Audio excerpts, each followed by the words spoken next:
Лише напередодні ми тішилися, що демократи з республіканцями після більше ніж місяця переговорів нарешті досягли угоди по мексиканському кордону. І що вже 7 лютого будуть вони за це в Сенаті голосувати.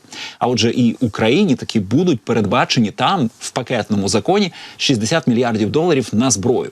От тішилися ми з того, аж тут сьогодні дізнаємося, що навіть в Сенаті за нього, за цей законопроект, голосів, ймовірніше за все, не назбирається. Чому кажу навіть в Сенаті? Бо окрім Сенату треба буде цю угоду затвердити ще і в нижній палаті, в палаті представників. Але ж спікер тієї палати, трампіст Майкл Джонсон, каже, що навіть не буде те виносити на голосування.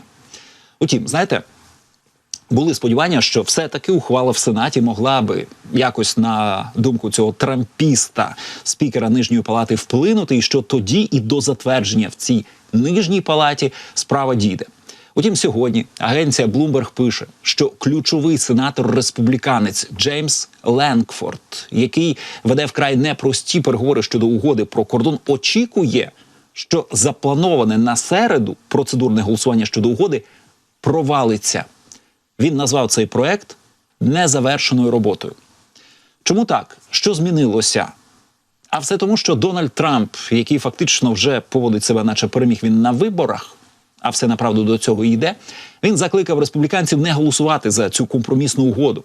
Мовляв, якщо вони за таке проголосують, то вони або демократи, або дурні. Кінець цитати. Тобто, бачимо, що Дональд Трамп фактично пригрозив республіканцям. І вони, як ми бачимо, його послухалися, і тепер за цю компромісну угоду кажуть, що завтра не голосуватимуть. Тож, як воно може бути далі? З понеділка Сенат йде на двотижневі канікули. І лише фактично в березні повернуться вони до роботи. Можливо, будуть тривати переговори і протягом цих канікул, як тривали вони протягом канікул новорічних. Але чи буде новий компроміс? І яким він може бути? Ніхто не знає. Тим часом Україна лишається без американської допомоги, без грошей, без зброї. Нам вже бракує снарядів, нам вже бракує протиракет до ППО. Але, схоже, Трамп готовий на таку жертву. Він готовий пожертвувати Україною. Він готовий зрадити Україну лише заради того, щоб підкласти в цьому свиню своєму політичному конкурентові Джо Байдену. Це той обіцяв Україну підтримувати, але тепер, коли він не зможе те зробити, бо Трамп допомогу заблокує, Трамп потім скаже американцям: бачите, який Байден нікчемний, що навіть свої обіцянки виконати він не може, тому не голосуйте більше за Байдена. От заради такої промови Трамп і обрікає нас з вами, українців, на смерть від рук російської армії вторгнення. Але чудово це розуміє і Джо Байден. Сьогодні ввечері вівторка 6 лютого, він мав промову до Конгресу. Ввечері, це за київським часом. Направду, в Сполучених Штатах Америки це була 12-та година дня.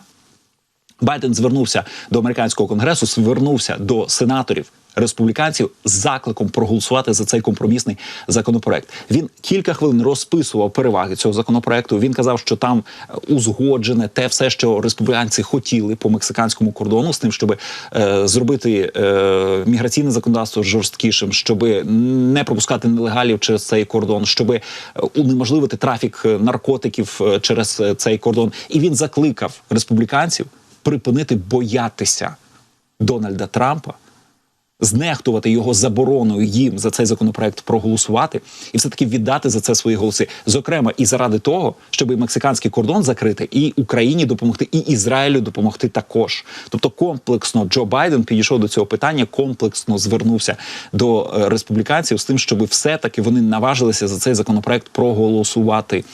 Чи наважаться? Те ми дізнаємося з вами вже завтра, 7 лютого, у середу, коли Сенат має за те проголосувати. І ще цікаво. Ми знаємо, що Дональд Трамп може, направду, і не отримати права балотуватися в американські президенти, адже проти нього порушена ціла низка кримінальних проваджень.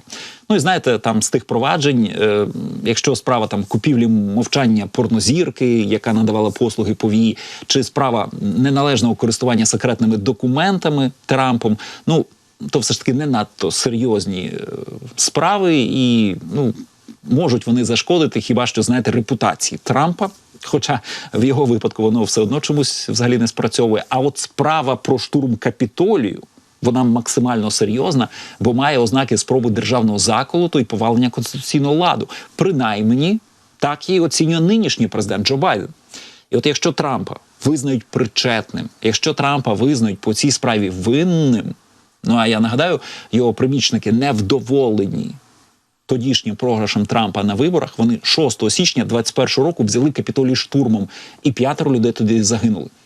І от якщо американська Феміда визнає, що Трамп в тому винний, бо чи то закликав, чи то сприяв, щоб його прибічники таке вчинили, ну то тоді Трамп втратить право балотуватися в американські президенти.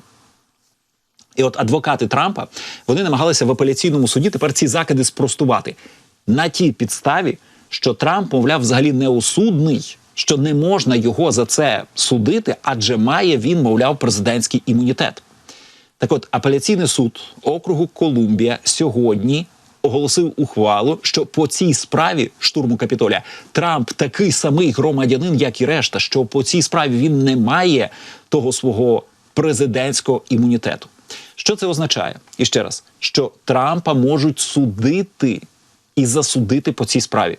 І тоді він втратить право балотуватися в президенти, і тоді він, що нам важливо, втратить свій нинішній той вплив на республіканців, і їм більше не треба буде саботувати виділення допомоги Україні, як того від них вимагає Дональд Трамп. А значить, будуть нам з вами гроші і зброя за ініціативою демократа Джо Байдена в розмірі 60 мільярдів американських доларів.